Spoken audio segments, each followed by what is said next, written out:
start.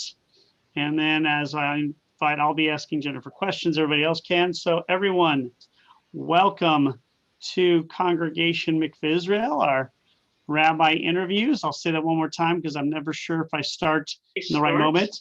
Welcome everybody to the Rabbi Interviews at Congregation Mikveh Israel.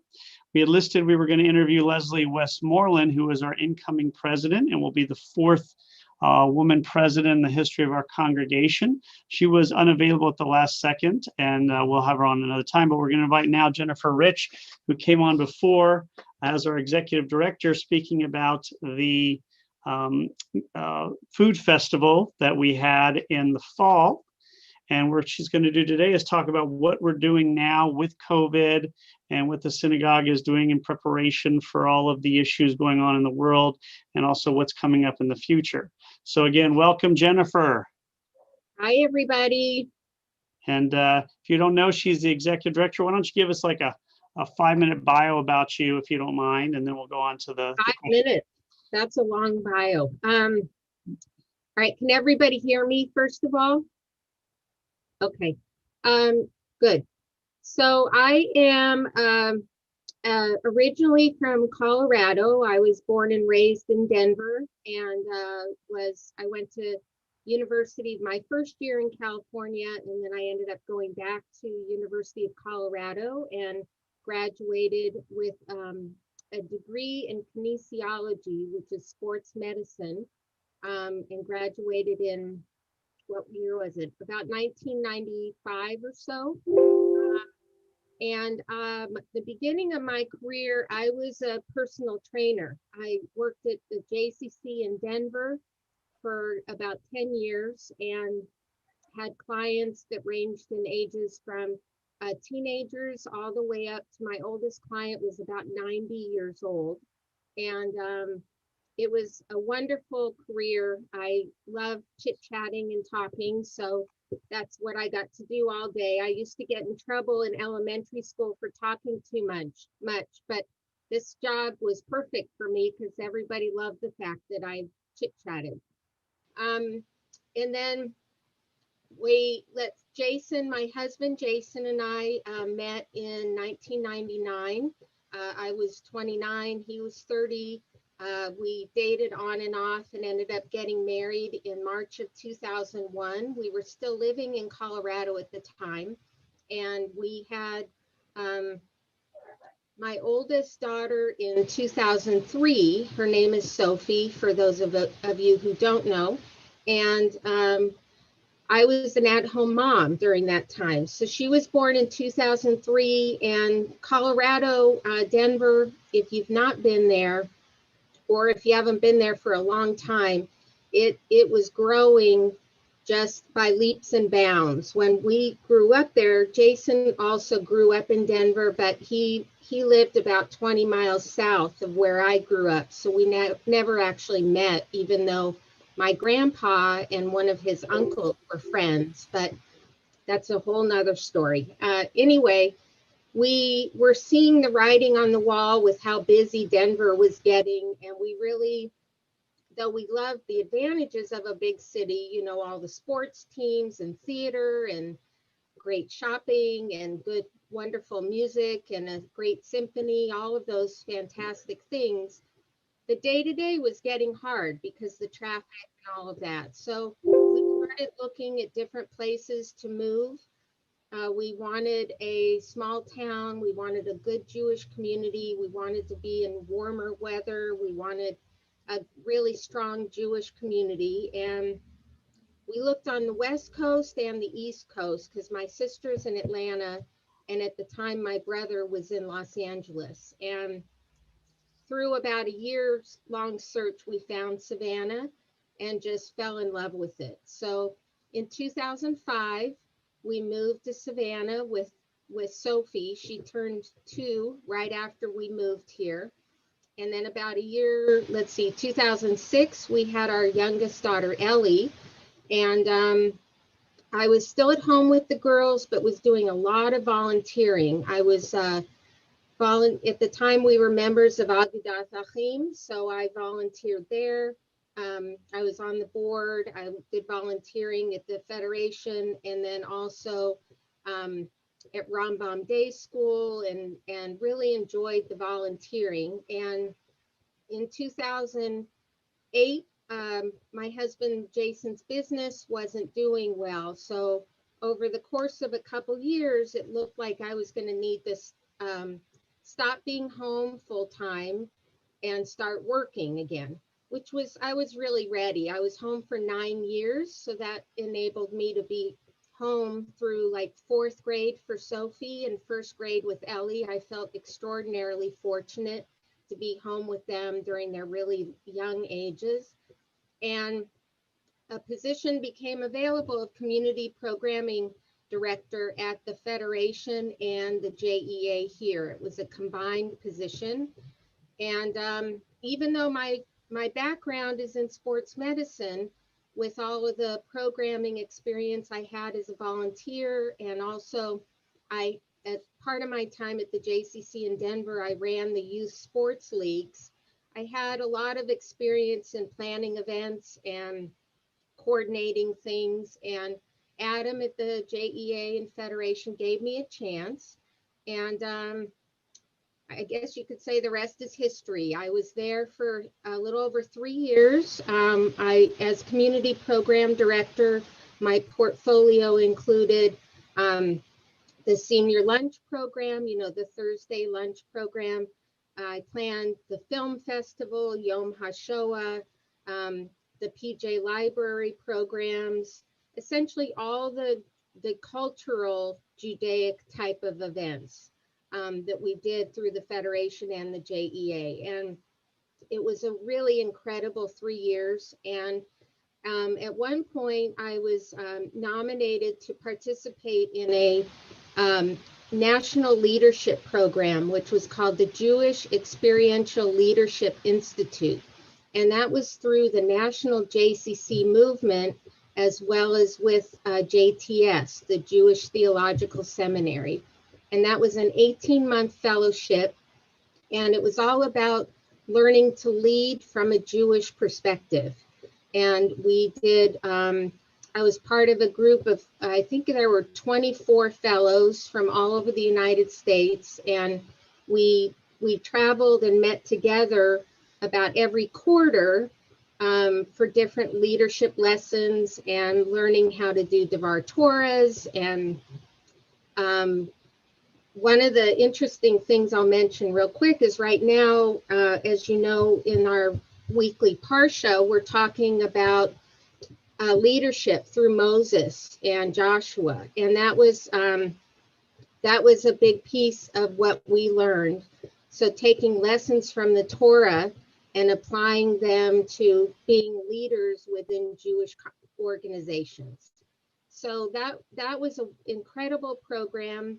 And when I completed that, I was really ready for more opportunity. And coincidentally, maybe it was Beshert, the job here at Mikveh Israel opened up for executive director.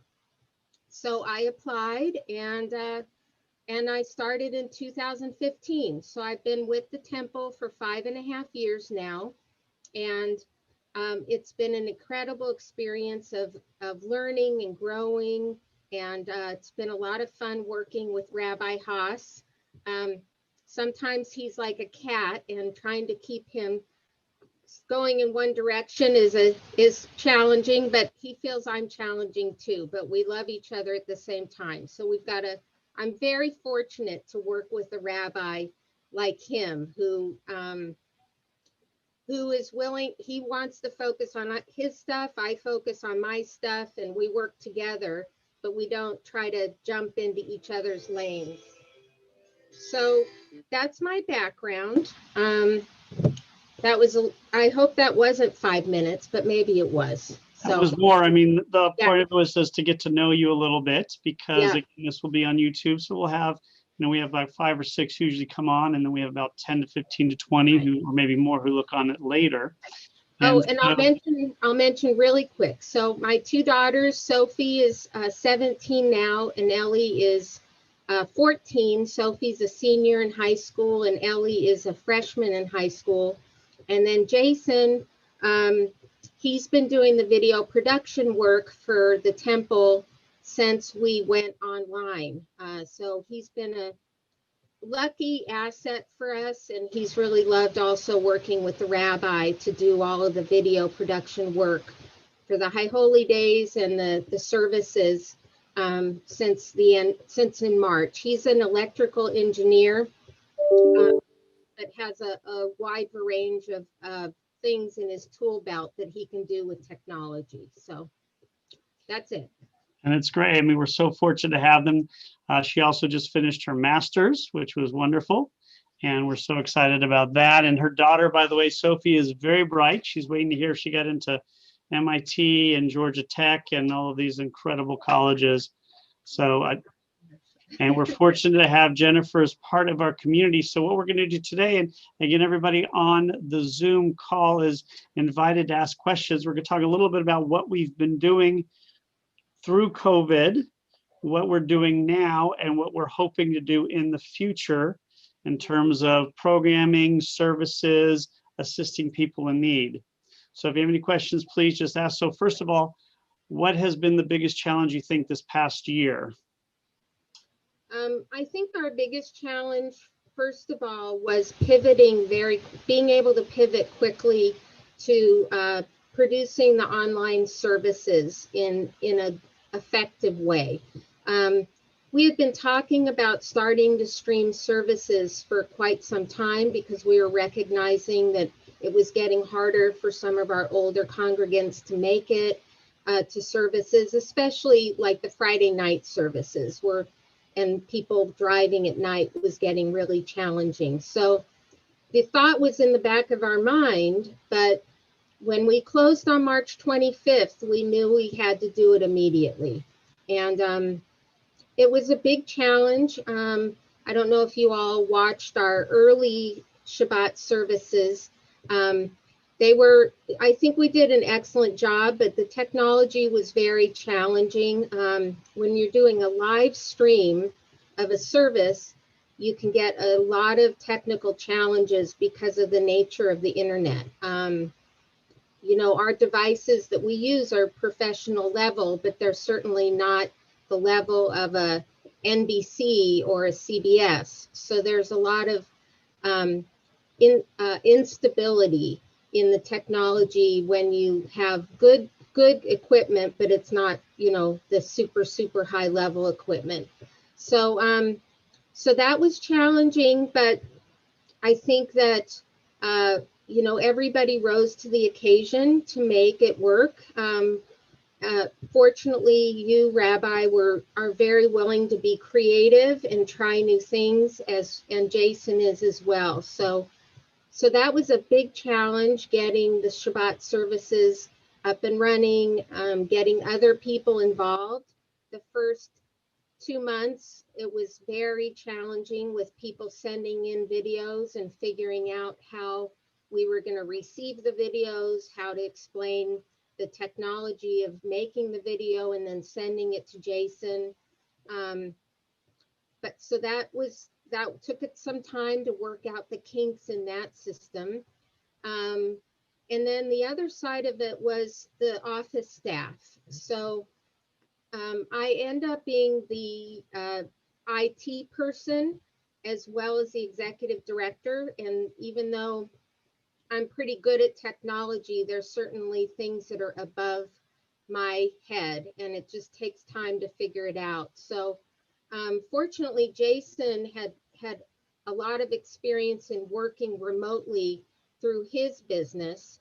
And so he was able to very quickly get the remote technology put on all of our computers. And then I was able to train the staff quickly. And we've been going through some technology improvements and consolidations the last couple of years.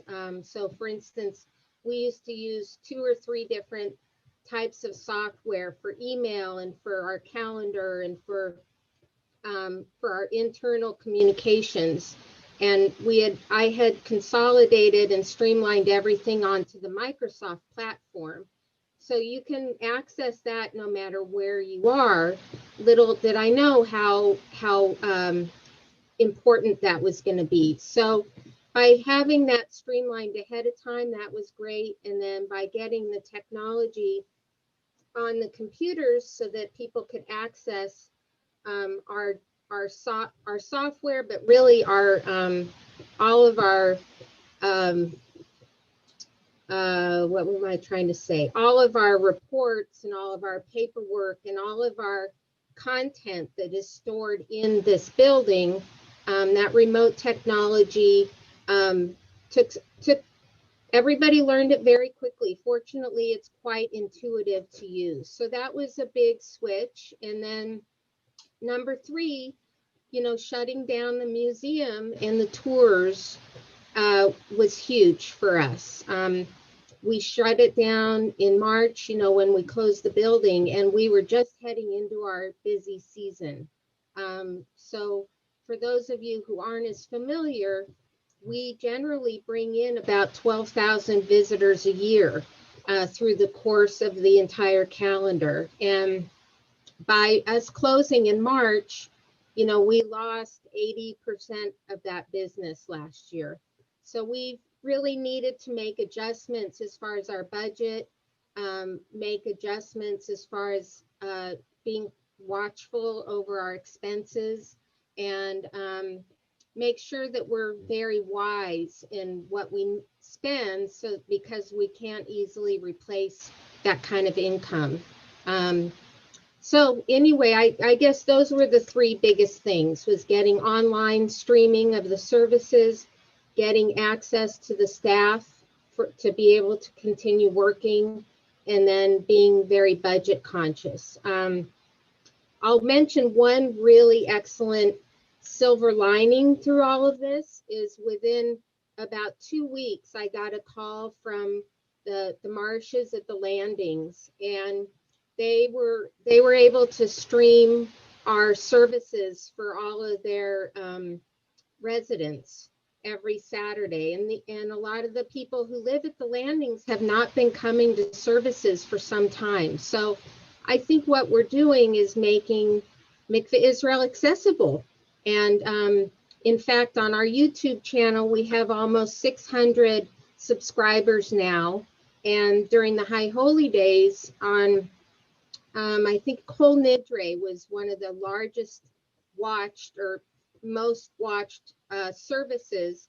We had, I think it was somewhere between 6,000 and 7,000 views. So we're really able to reach people in a way we otherwise wouldn't have. And we would have eventually started streaming, but COVID made us stream quickly. And when she says 12,000 who become on official tours. We Right. have, several thousand who come for services or unofficial stuff, but the income from the 12,000. So that's Right. a little bit of what we've gone through. And again, holidays and all that, I know we put a lot of effort in to make sure we could do them.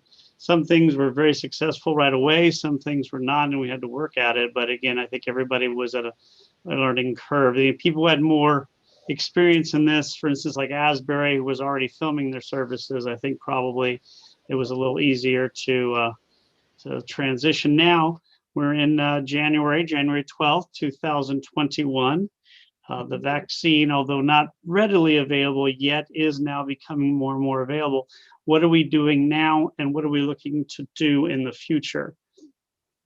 So our plan right now is that we are going to continue with online services for now. We're doing the drive-in service this Saturday. If any of you want to join us at the Kingdom of Life Church, which is where we did the drive-in service for Sukkot, we'll be there again this Saturday. But the decisions or the conversations with the board has really revolved around, let's wait a little bit longer. We've been very patient, and let's go ahead and wait till, I think, right after Passover, and Passover coincides with the last week of March. So I think our goal is to continue doing what we're doing right now, and then look at starting to do maybe start with Friday night services with a small number of people in person. That's assuming that the vaccine is more in place and our numbers are good in Savannah. And what we've kind of been throwing ideas around, and we're always open to input from congregants, is to perhaps go alphabetically and say, let's say this Friday night, the first Friday night of a month, people with the last name A through, let's say, L, can make reservations to come in on a Friday night service with a maximum of probably 40 to 50 people in the sanctuary. We've really pretty much figured out that that's probably about the maximum that we can spread out and be safe. And then the following week, Shabbat would be like M through Z. And so we would want to make sure that everybody has the opportunity to come, and that it doesn't fill up, so it's the same people each week coming. Now simultaneously, we'll continue streaming no matter what. That's not going to change. And then the other thing is, there's been a very conscious decision that until congregants are coming into the building regularly for services, we will not open for tourists. You know, we're a synagogue first, and there's always that balance between our religious obligations and our financial situation. But we, in this context, our religious obligations come way before anything else, and you congregants are the most important thing. So until you all are in the building regularly, we're not going to have visitors coming in the building. It is interesting when we get visitors come by, some of them will be a little upset with us that they can't come in for tours because all the other museums are open. But as soon as we explain that, listen, our congregants aren't even coming in, they get it. So that's what our plan is as far as services and tours. I think that it'll be really nice when we get to a point where we can bring small numbers in for services, and at the same time to continue being able to stream the services. Now you might be thinking, well, what about Passover? So Passover, we will do an online service for Passover, similar to what we did last year. But one thing is we're going to do takeout for Passover. So you can order Passover meals from us. And then Brian will probably make certain parts of the Seder plate for everybody that you can order as well. Like for instance, he makes a really great Sephardic charosis. So we'll provide things like that. A boiled egg, people can make those at home, or you can get those at the grocery store now. But some of the more specialized Seder type things he'll make. So that'll be good. And then we have a number of speaking engagements. We're trying to increase our extra offerings right now. So the rabbi has an APAC talk coming up in later this month. And then he's going to be interviewing Mayor Johnson in February. Is that right, Rabbi? And so I think we've got a really great spring planned, and we would love your input. One, I'll mention, I don't know if you all have seen the link for the Mikveh Israel survey, but that is in the e-news. And if you want me to send you the link separately, I'd be happy to do that. But your feedback is really important for us right now, always. But, you know, let us know if you see something out in the wide world that would be fun and interesting for congregants for us to do.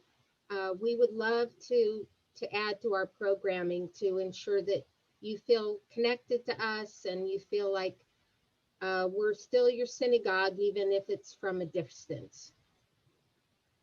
Do you have any questions for Jennifer before we continue? Jennifer? Yeah. Jennifer? Yeah, I was going to ask about, does URJ have any kind of a group committee or any kind of that gives you some guidance and says, here's some interesting things that other congregations have been doing, and maybe you want to take a look at those? Is there any kind of a joint get together? There is. The URJ has it's called the Tent, and they have all kinds of programming ideas that congregations, we share and collaborate on those.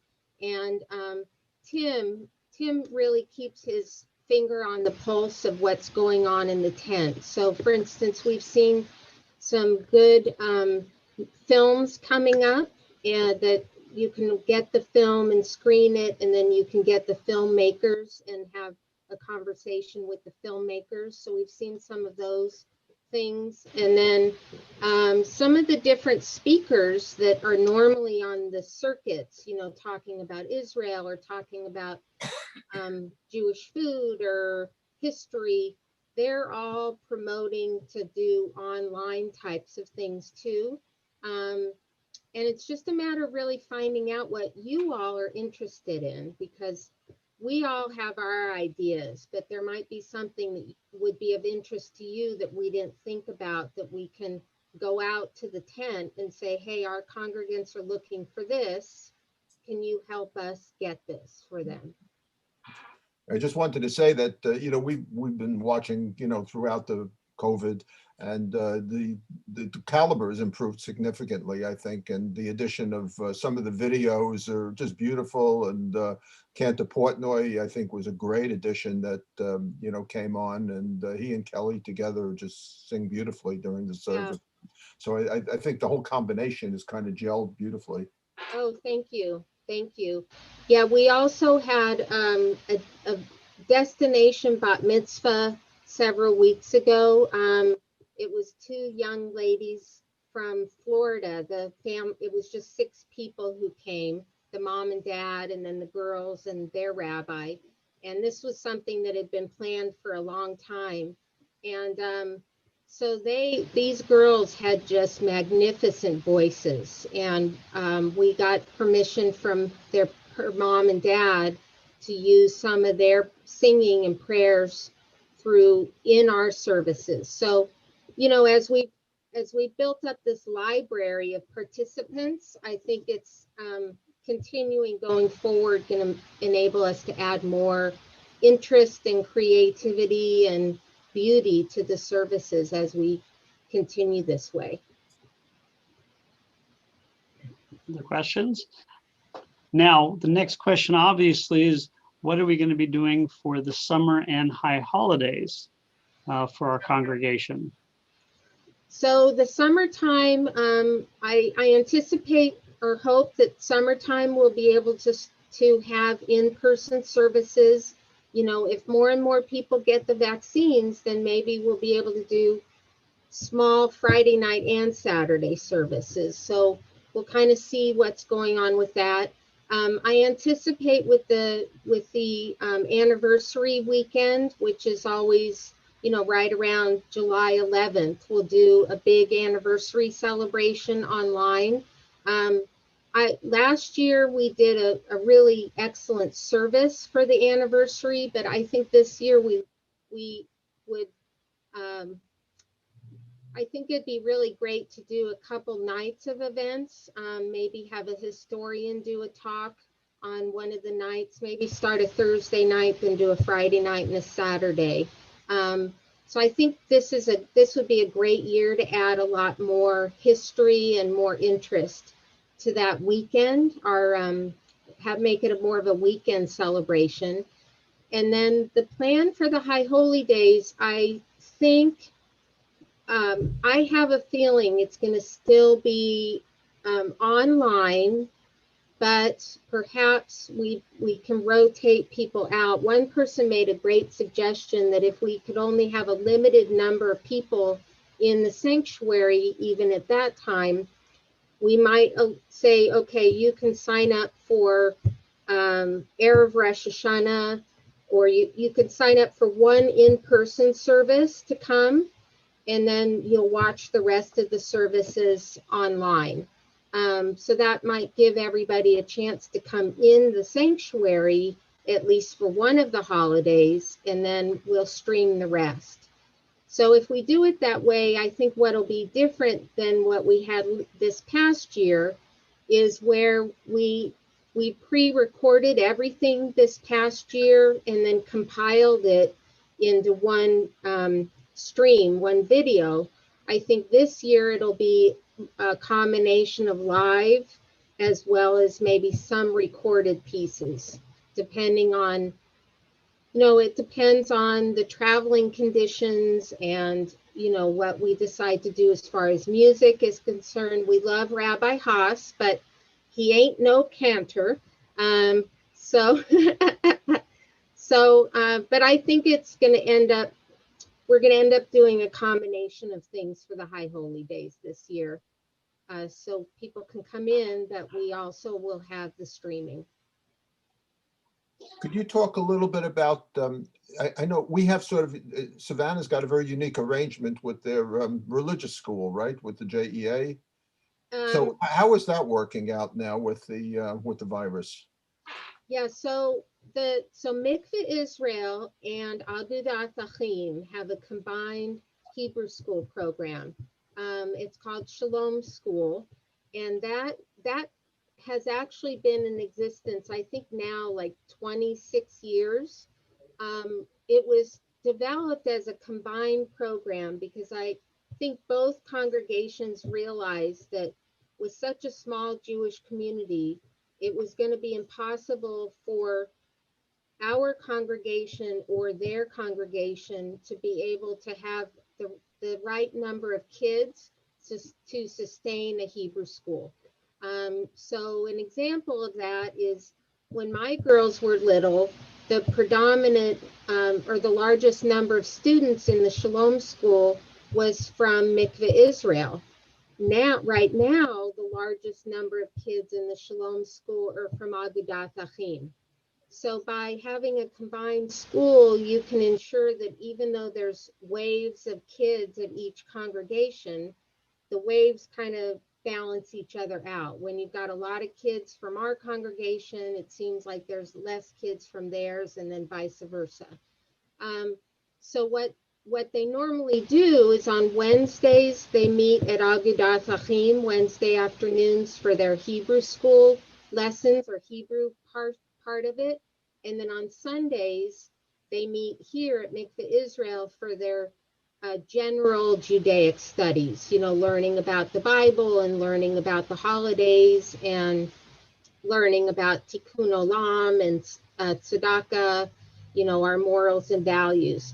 So what Shalom School has done this year is everything has been virtual. They've done basically like the public schools have, where the kids log on to Zoom with their teacher, and then they do the lessons and they participate on Zoom. And I think overall it's actually working out well. Of course, you don't get the social aspects of it, and that's one of the challenging things in Savannah is that for parents who want to raise the kids Jewish and have a strong Jewish identity, as you know, having Jewish friends is part of that equation. And because of the school system here, you might have 15 Jewish kids and they'll be in 5 different schools in the same grade. So they don't run into each other unless there's an intentional effort towards that. So Shalom School certainly enables us to make sure these kids get to know each other, because likely they're not in school together Monday through Friday. So they're interacting right now on Zoom, and I think the teachers are doing a very, very good job. But everybody will be really excited to have them back in the classrooms. And, as a mom, it's also nice on Sunday mornings, the kids go to Shalom School and mom and dad get to go for coffee or breakfast. So our girls are at the age now, they don't, if we're home or not, it doesn't really matter. But I know when they were little, Shalom School was great for them and great for us too. And Shalom School is also trying a little bit of the in-person connection, as they had the one in-person class that was outside, and I think they're going to do it again this semester, just so that kids can see each other. As we know, outside is a lot safer, and it was outside at the JEA, so they could use their playground, which Right. was really nice. Yeah, my girls, now that they've both had their bat mitzvahs, they've quote unquote graduated from Shalom School, but Rabbi teaches the confirmation class, and he's still very involved with teaching. And Amira will be in Shalom School in the next year or so too. So Yeah, it just depends. Hopefully, once we get back to regular Shalom School, we're going to do at least a once a month tot program, because we have just the number of tots we have in our community now is basically from the first 4 years I was here, we maybe had 3 or 4 kids born. In the last 4 years, we've had probably about 50. So it's probably more than 10 times the number. I'm not going to take full credit for that. I am going to take credit for 2, but not for 50. So they won't all be at our. encouraging. You're Right, encouraging. Be fruitful and multiply. They won't be at all our congregations. Some will be here. Some may be at AA. Some won't join. But now we're going to have the number of kids from 0 to 4 dwarfs the number of kids from 5 to 18 by a very high number. So it's just interesting. And it was that way when my girls were babies too. It was really, there were so many little kids. So it's nice to see that it just keeps, it goes up and down and up and down. Lila, did you have a question? And you're on mute. Let's unmute you, Lila. Hold on. We can't do it. There we go. Now you can hear me, right? Right. Yes. Because of all the new children that you have, that means that there are more young people moving to Savannah. And my curiosity was, what industry in Savannah is bringing all these new young families? That's a wonderful question. There's really, I would say, a few different, the top 3 that attract the most young families are the medical industry here. Because we have 3 hospitals in Savannah, and we have such a broad and deep offering of medical professionals. That's one of the big ones. Number 2 would be Savannah College of Art and Design. We have a very large number, well, of course, respectively speaking, but we have a large number of Jewish professors that teach at SCAD or our administration at SCAD. And then I think the number 3 would be Gulfstream. We have a lot of people who, engineers who come to work at Gulfstream. So is there another industry, Rabbi, that you can think of, or do you think those are really the top 3? For young people, probably. I mean, we've got the tourist industry. We've got people coming here because they want to have a nice city that's a little smaller than what they're used to, as well. So we have teachers and other things, but I think those are probably the big 3. Yeah, I mean, it's really remarkable if you think about the fact that Savannah proper is only about 170,000, but we have, SCAD, Savannah College Art and Design, we have Savannah State, we have Georgia Southern Armstrong campus, we have South University, we have Savannah Tech, and then we have, St. Leo's and all of those. But those 5 schools I just mentioned, we have a lot of Jewish professionals and professors or people with master's degrees that teach at all of those schools. We also have a couple congregants who work at the Statesboro campus for Georgia Southern. So that really draws people here. It's fantastic. And we also have had a pretty good number of dentists who have moved to Savannah of late and brought their families, or maybe they're starting families now. Well, that's good to So, hear. yeah, it's really Good to hear that phenomenal. Savannah's growing. Absolutely. Yeah, I mean, our membership, so I've been here since 2015, and when I started as executive director, we had we were at about 370 membership units. So keep in mind, a unit could be an individual or a full family. And then that it could be an associate member or a full member. And now we have about 410 membership units. And, you know, with COVID, I didn't think we would grow at all. I thought that we would either lose a lot of members. Now we've lost a number because of people moving to live closer to their children. But we actually just in the last month, like we have a board meeting tonight, and we're going to be looking at 4 different applications. So, and most of them are pretty young. We've got a couple, they're both in the military. We've got a woman who's, she's a contractor with the military, and her son goes to SCAD. We've got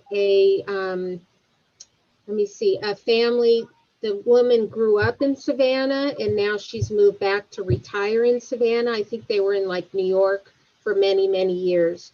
So it's really a fascinating town in the diversity of people that we attract here with industry. I think the city of Savannah has done a really good job with the economic development in terms of having a wide variety of industries here. And also beyond the young people, we have an incredible number of retirees who come to the area. Sure. That's kind of a very high percentage, because people who don't want to go, as all of you know, if you don't want to go to Florida, this is a great place where you can be in Sun City, but also be near Savannah or Hilton Head. So you've got the best of both worlds, or you can be in the landings, but you're not just in a retirement community. You also have the advantage of having all the access to all these other wonderful things. And that's really been a coup for South Carolina and for Savannah to have all of these retirees. So basically get people moving here when they're very young, and they retire young, and you're going to be in Savannah or South Carolina for 20 plus years, which is really, really incredible. Right. Yeah. So if everybody who has come to Mikveh Israel in the last few years, they're either families with kids or they're retirees who chose Savannah over Florida. Or we actually had a couple people move from Florida to Savannah. I don't blame them. I love Florida's got Orlando, so they've got Disney World and Universal Studios. So it's right. Are there any other questions before we conclude? Well, I want to thank Jennifer for joining us today, especially the last moment. I asked her yesterday. We'll hopefully have Leslie on. I don't know if she's going to be on next week, but she is a wonderful person. And we're so thrilled that she will be the 4th woman president in our history, which is saying a lot. That's really, unfortunately, we didn't have women as presidents for a very long time, as no congregation did, but we're really making up for it now. And she's really a special person. I think everybody, if you haven't had a chance to get to know her, she's really terrific. So thank you. If we're going to find out today or tomorrow if we're going to have Leslie next week. If not, we will figure out who we're going to be interviewing. If anybody has any ideas of who you'd like us to interview, please let us know. And we look forward to seeing you. Also tomorrow morning at 10:30, we're going to be talking about a little known language called Yiddish in our study session. So that would be that's a very interesting discussion. And I know some of you speak a little bit. Thank you, everybody, and thank you for being wonderful members of the temple. We really appreciate you. And again, let us know if there's ideas you have and answer that survey. We want to be here for you in the best way that we can. So stay safe, everyone. Enjoy. Hopefully we'll see you tomorrow or Friday for Tim's class, or Friday night for services, or Saturday for services.